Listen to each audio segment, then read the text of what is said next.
好，咁啊第44條啦，咁就問你邊個係唔計落 current account 啦。咁首先你要知 current account 嘅 component 啦，包括 visible trade balance 即係啲 goods 啦 ，invisible trade balance 即係啲 service 啦 ，net factor income from abroad 同你 GNI 學嗰啲一樣啦，以及個 net current transfer 即係純粹過數啦。好啦，咁啊佢話唔 include 咧，其實嗱呢個有個技巧，即係唔係技巧啦，即係你做多啲 past paper 你熟嘅話咧，咁應該知道其實佢逢親問你 not include in current account 咧，佢得一種嘅問法。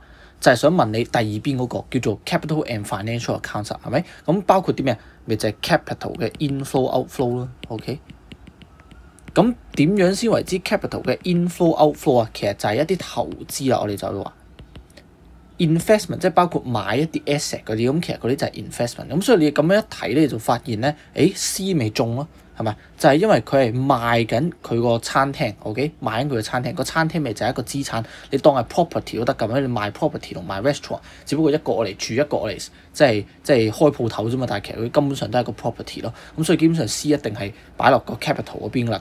好啦，咁睇下其他嗰啲啦 ，OK？ 咁啊 A 啦，佢話 bank transfer receive 啦，咁即係過數啦，過數係即係個 net current transfer 啦，咁所以唔啱啦。好啦，叫 revenue earned by Hong Kong retailer from selling souvenir， 咁我哋話 tourist expenditure 嚟喎，咁我呢個要好清楚啦。就算一個 tourist 過嚟買 goods 都好咧，逢係 tourist expenditure， 我哋只會計 service 嘅啫。咁所以 boy 咧係同個 invisible trade balance 有關嘅嚇，咁但係佢都唔影響你作答啦。就算你當咗係 goods 都好。咁啊 dot 啦 rental income from renting 佢嘅 apartment， 嗱佢唔係 sell 佢嘅 apartment 嚇，賣咗佢個 asset 嘅話，咁就係 capital inflow outflow。咁但係如果佢係 rent 佢嘅 apartment 咧，呢個係我嚟 earn 呢個嘅 interest 嘅，由 capital 嘅生產賺到啲 interest 嚇。雖然佢叫 rent 啦 ，OK， 咁但係即係我哋喺經濟學嚟講咧，佢 capital earn 嘅叫做 interest 啦。咁呢個應該係叫做 net factor income from abroad 先啱嘅嚇，咁所以都錯嘅。